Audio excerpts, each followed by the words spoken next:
Hai semuanya, selamat datang di tutorial Geografi bab 2 mengenai bumi dan jagat raya.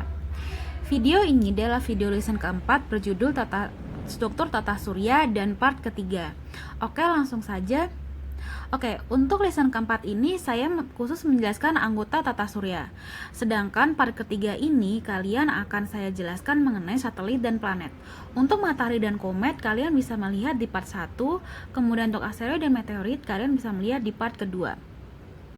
Yang pertama adalah satelit. Jadi apa itu satelit? Satelit adalah sebuah benda yang mengorbit atau berputar mengelilingi benda lain karena terpengaruh gaya gravitasi benda tersebut. Ya, contoh paling sederhananya itu bulan yang mengorbit terhadap bumi. Satelit itu selalu berputar mengikuti rotasi dan revolusi benda yang diputari. Lalu rotasi dan revolusi itu sebenarnya apa? Nah, untuk menjelaskannya, mari ke slide berikutnya. Nah, kemudian rotasi adalah perputaran sebuah benda terhadap sumbunya.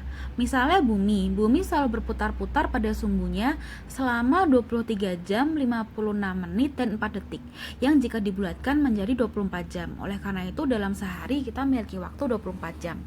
Selanjutnya, revolusi adalah pergerakan sebuah benda pada orbitnya mengelilingi benda lain.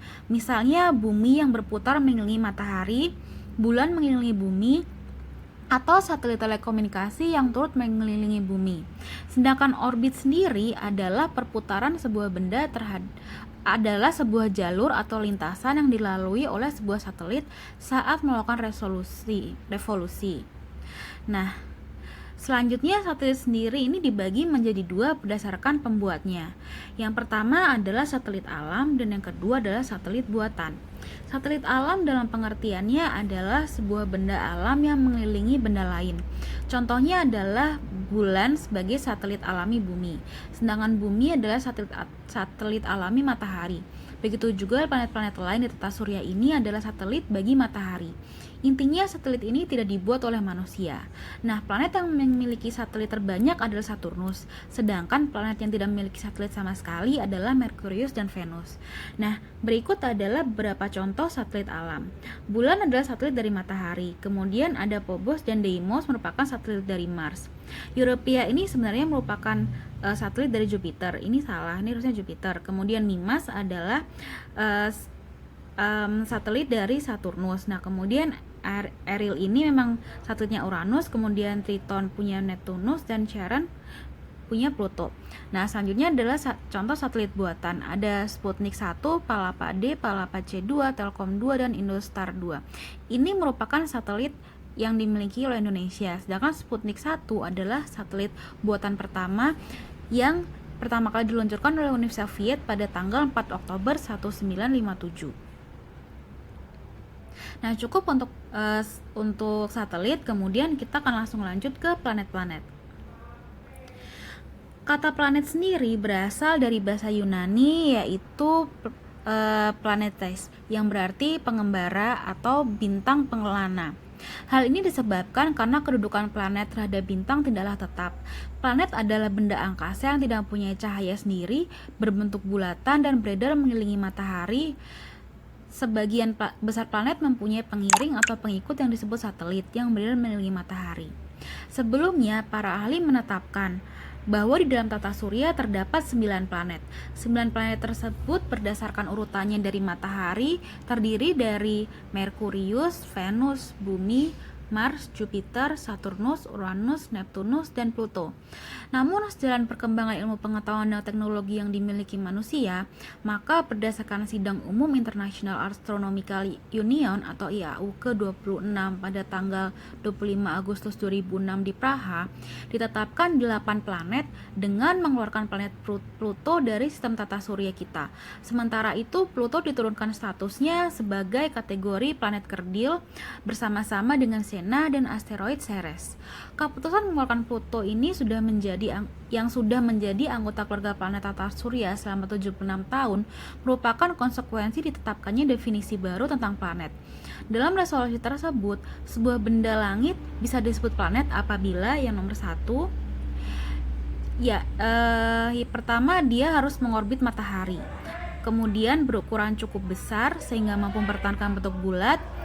Dan yang ketiga, miliki jalur orbit yang jelas dan bersih. Tidak ada benda langit pada orbit tersebut.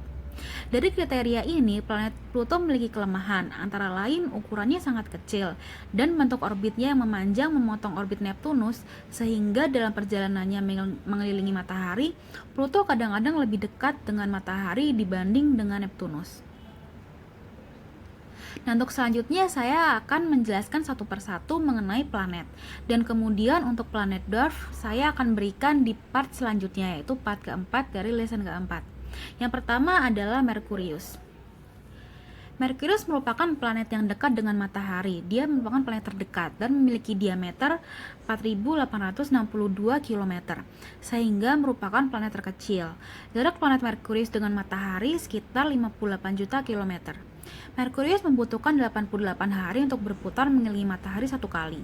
Karena letaknya cukup dekat dengan matahari, permukaan Merkurius banyak terdapat kawah-kawah besar. Merkurius terlihat paling terang dari bumi dan kadang-kadang menampakkan diri sebagai titik kecil saat matahari terbenam atau fajar menyingsing.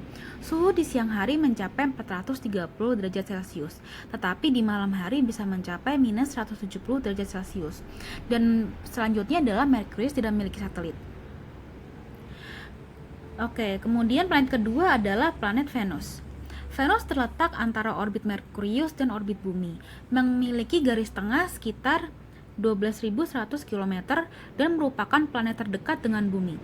Ukurannya hampir sama dengan bumi membuatnya sering disebut sebagai bumi kembar. Dengan jarak 108 juta kilometer dari matahari, Venus membutuhkan waktu 225 hari untuk sekali berevolusi mengelilingi matahari. Suhu permukaan Venus dapat mencapai 480 derajat Celcius sehingga sangat kering. Venus merupakan planet putih yang bercahaya terang, tampak indah dan cemerlang. Planet ini tampak menjelang matahari terbit atau beberapa saat sesudah matahari tenggelam. Orang menamakannya bintang fajar atau bintang timur, atau juga ada yang menyebutnya sebagai bintang kejora. Nah, selanjutnya adalah Bumi. Bumi merupakan satu-satunya planet tata surya kita yang memiliki kehidupan, setidaknya itulah yang teori sekarang. Serta permukaannya terdiri dari lautan dan daratan.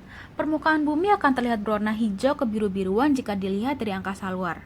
Bentuk bumi bulat dan bergaris tengah 12.750 km. Jarak bumi dengan matahari sekitar 150 juta kilometer, dan 2/3 luas permukaan bumi ditutupi lautan. Bumi memiliki lapisan udara dan atmosfer. Kandungan atmosfer terdiri dari gas, yaitu oksigen dan nitrogen. Jenis gas lain tidak terlalu besar volumenya. Atmosfer melindungi bumi dari sinar radiasi matahari yang membahayakan benda-benda langit yang tertarik oleh gaya gravitasi bumi.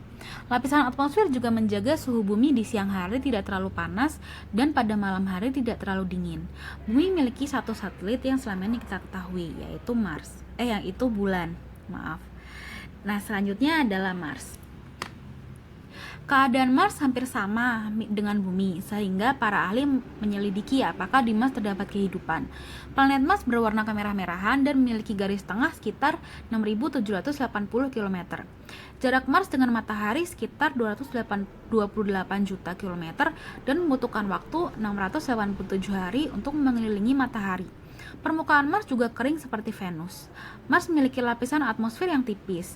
Di antara Mars dan Jupiter terdapat kumpulan benda langit kecil yang disebut asteroid atau planetoid. Kalian bisa melihat ke part sebelumnya untuk mengetahui mengenai asteroid dan planetoid. Suhu Mars tidak terlalu tinggi. Pada siang hari maksimal minus 13 derajat Celcius dan pada malam hari minus 80 derajat Celcius, tidak terlalu ekstrim. Mars mempunyai 2 satelit, yaitu Deimos dan Phobos, dan sebuah gunung yang dinamakan Olympus, tingginya 2 kali gunung Everest. Selanjutnya ada Jupiter. Jupiter merupakan planet terbesar dalam tata surya dan berwarna kuning-kuningan. Garis tengahnya 11 kali diameter bumi, atau sekitar 143.000 km. Dengan jarak 778 juta kilometer dari matahari, Jupiter membutuhkan 12 tahun untuk mengelilingi matahari.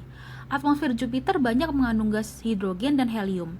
Karena batas permukaan Jupiter dan atmosfernya kurang jelas, Jupiter yang menyerupai bola gas amat besar. Jumlah satelit Jupiter ada 16, dan yang terbesar bernama Ganymede. Selanjutnya ada Saturnus. Saturnus termasuk planet nomor 2 terbesar dalam tata surya setelah Jupiter. Saturnus dikelilingi sebuah cincin raksasa yang terdiri dari debu-debu dan partikel-partikel kecil berwarna kuning-kuningan. Memiliki garis tengah sekitar 120.000 km dan jaraknya 1.428 juta kilometer dari matahari. Untuk berevolusi, Saturnus membutuhkan waktu 29,5 tahun.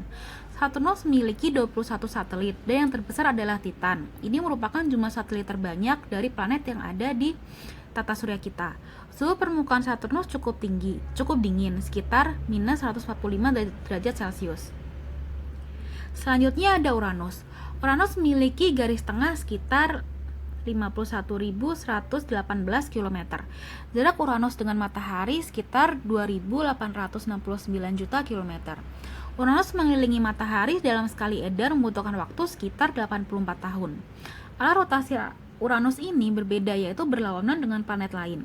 Permukaan Uranus selalu diliputi awan tebal. Suhu permukaan planet tersebut mencapai minus 180 derajat Celcius. Uranus memiliki 15 buah satelit, yang terbesar bernama Eris. Selanjutnya, yang terakhir adalah Neptunus. Jika dilihat menggunakan teleskop, Neptunus tampak berwarna kehijau-hijauan. Neptunus memiliki jarak dengan matahari sekitar 4.495 juta kilometer dan garis tengahnya 48.600 km. Suhu permukaannya lebih dingin dari Uranus, yaitu sekitar minus 190 derajat Celcius. Untuk sekali berevolusi, Neptunus membutuhkan waktu 165 tahun. Keadaan Neptunus kurang banyak diketahui, dan hanya diketahui juga dia memiliki 2 buah satelit, yaitu Triton dan Nereid. Oke, sekian untuk lesson keempat part ketiga kali ini, and see you on the next part.